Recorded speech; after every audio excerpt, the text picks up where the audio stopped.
Hello students, welcome to Shiny Maths 10ஆம் வகுப்பு பயிற்சி 3.5ல ஃபர்ஸ்ட் கொஸ்டின் பார்க்கலாம். சுருக்குக. இதை நம்ம சுருக்கணும், சரிங்களா? ஃபர்ஸ்ட் சப்டிவிஷன் சால்வ் பண்ணலாம்.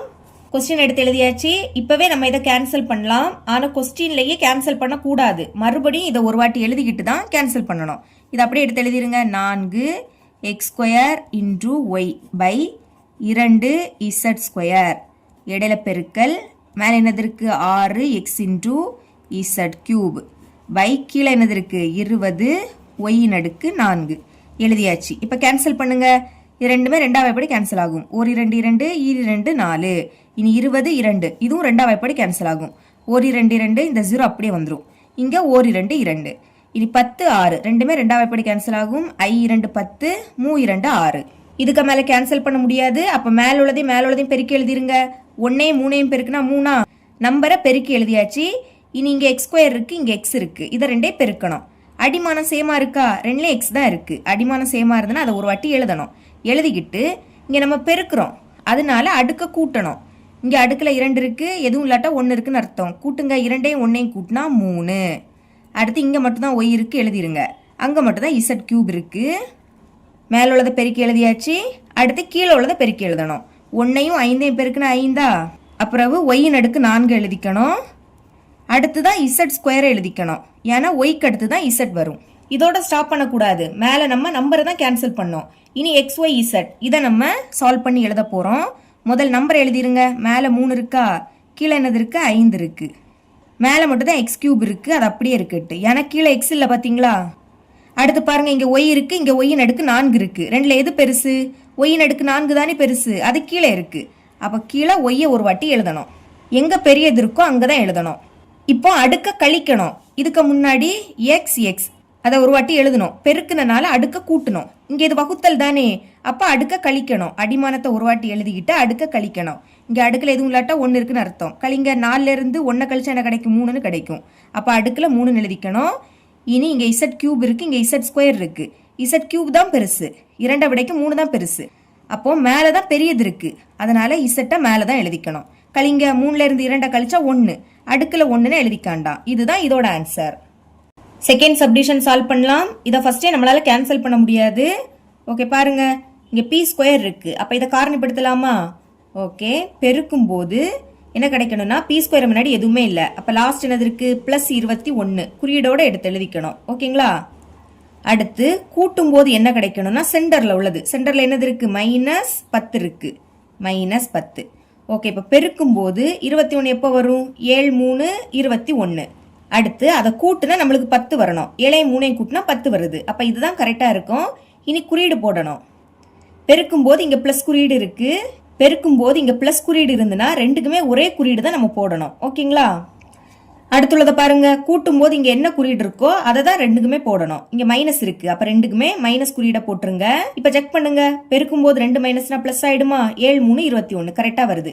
இனி கூட்டலாம். கூட்டும் போது 2 மைனஸ்னா மைனஸை போடணும், போட்டுட்டு கூட்டணும். 7 3 கூட்டினா 10 கரெக்டாக வருது. அப்போ எழுதிக்கலாம். இங்கே p இருக்கு, p எழுதிருங்க. இந்த சைடு -7 இருக்கு. இன்டூ மறுபடியும் p எழுதிக்கணும். அந்த சைடும் -3. பைக்கு கீழே என்னது இருக்கு? p -7 இருக்கு. இனி பெருக்கல். இங்கேயும் p² இருக்கு.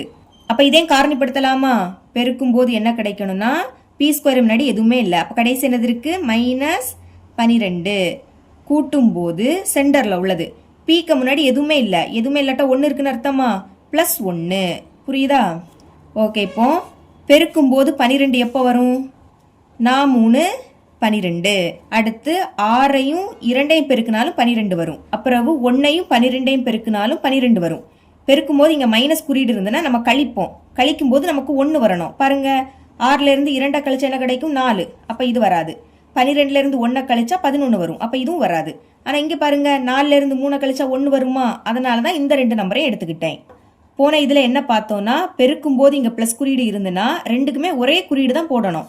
ஆனால் இங்கே மைனஸ் இருக்கு. இந்த மாதிரி மைனஸ் இருந்துன்னா ரெண்டுல ஏதாவது 1க்கு தான் நீங்க மைனஸ் குறியீடு போடணும். அதை கண்டுபிடிக்க அடுத்துள்ளதை பார்க்கணும். கூட்டும் போது இங்க என்ன குறியீடு இருக்கோ அதை பெரிய எண்ணுக்கு தான் போடணும். பிளஸ் இருக்கா? 4 தான் பெருசு, அப்ப இதுக்கு தான் பிளஸ் வரும். 3 சிறியது, அதுக்கு மைனஸ் போட்டுறணும். இப்போ ஒரு எண்ணுக்கு மைனஸ் போட்டுட்டோமா? செக் பண்ணுங்க. பெருக்கும்போது ஒரு மைனஸ்னா அது அப்படியே வந்துடும். 4 3 12 கரெக்டாக -12 வருது. இனி கூட்டும்போது ஒரு மைனஸ்னா கழிக்கணும். கழிச்சு பெரிய எண்ணோட குறியீடாக போடணும். 4லேருந்து 3 கழிச்சா 1 பெரிய எண்ணது 4 அதோட குறியீடு ப்ளஸ் கரெக்டாக +1 வருது. இப்போ எழுதிக்கலாம். இங்கேயும் பி தான் இருக்குது. அப்போ பி எழுதிருங்க. இந்த சைடு என்னது இருக்குது +4 இருக்குது. இன்டூ மறுபடியும் பி எழுதிக்கலாம். அந்த சைடு -3 இருக்குது பை. இப்போ பாருங்க அடுக்கில் 2 இருக்குது. அப்போ p - 3 2 வாட்டி எழுதணும். p - 3 இன்டூ p - 3 புரியுதா? அடுக்கில் 2 இருக்குது. அதனால p - 3 2 வாட்டி எழுதிக்கிட்டேன். இப்போ இங்கேயும் p - 3 இங்கேயும் p - 3 மறுபடியும் இங்கேயும் p - 3 இங்கேயும் p - 3 அடுத்து p - 7 இங்கே இருக்குது இங்கே இருக்குது கேன்சல் ஆகிடும். இப்போ பாக்கி என்னது இருக்கும்? p + 4 மட்டும் இருக்கும். சரிங்களா? கீழே எதுவுமே இருக்காது. இதுதான் இதோட ஆன்சர். Third subdivision. இங்கே இடையில பெருக்கல் இருக்கு. இடையில பெருக்கல் இருந்தாலே கேன்சல் பண்ணலாம். சரிங்களா? அதுக்கு முன்னாடி என்ன பண்ண போறோம்னா 5t³ அது அப்படியே இருக்கட்டு பை 4 8 ரெண்டுமே 4 வாய்ப்பாடில் வரும். அப்போ 4 பொதுவாக வெளியே எடுத்துடணும்.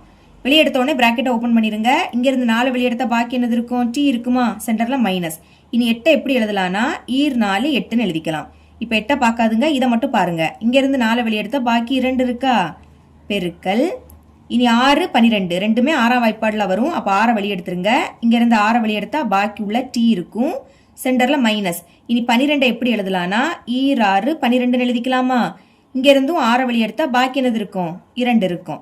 பை 10 இன்டூ டி அதை அப்படியே எடுத்து எழுதிருங்க. இப்போ கீழே t - 2 இருக்குது, மேலேயும் t - 2 இருக்குது. அப்போ கேன்சல் பண்ணிடுங்க. இனி நம்பரை கேன்சல் பண்ணலாமா? 10 5 ரெண்டுமே 5ஆம் வாய்ப்பாடு கேன்சல் ஆகும். 2 5 10 ஓர் 5 5. இனி 2 6 ரெண்டுமே 2ஆம் வாய்ப்பாடு கேன்சல் ஆகும். ஓர் 2 2 மூ 2 6. இதுக்கு மேலே கேன்சல் பண்ண முடியாது. அப்போ மேலே உள்ளதையும் பெருக்கி எழுதிருங்க. நம்பரை ஃபஸ்ட்டு பெருக்கலாம். ஓர் 3 3 பாக்கி t³ இருக்கு எடுத்து எழுதிருங்க. பை 4 1 பெருக்குனா 4 பாக்கி இங்கே t இருக்கு. ஓகே, முதல் நம்பர் எழுதிக்கலாம். 3/4 அதை அப்படியே எடுத்து எழுதிருங்க. இனி பாருங்க மேலே t³ இருக்கு, கீழே t இருக்கு. எது பெருசு? t³ தானே பெருசு. மேலே உள்ளது பெருசுனால மேலே தான் நீங்கள் டீயை ஃபஸ்ட்டு எழுதிக்கணும். அடிமானத்தை ஒரு வாட்டி எழுதிக்கிட்டு அடுக்க கழிக்கணும். இங்கே 3 இருக்கு, எதுவுமே இல்லாட்டா 1 இருக்குன்னு அர்த்தம். கழிங்க. 3லேருந்து 1 கழிச்சா 2. அதாவது இங்கேயும் டி இருக்கு இங்கேயும் டி இருக்கு. அப்போ டீயை ஒரு வாட்டி எழுதணும். ஓகேங்களா? அதுவும் t³ தான் பெருசு. அதனால அந்த டீயை மேலே தான் நீங்கள் எழுதிக்கணும். இப்போ வகுக்கிறோம். வகுக்கும் போது அடுக்க கழிக்கணும். 3லேருந்து 1 கழிச்சா 2. இதுதான் இதோட ஆன்சர். இவ்வளோ தான் இந்த சம்.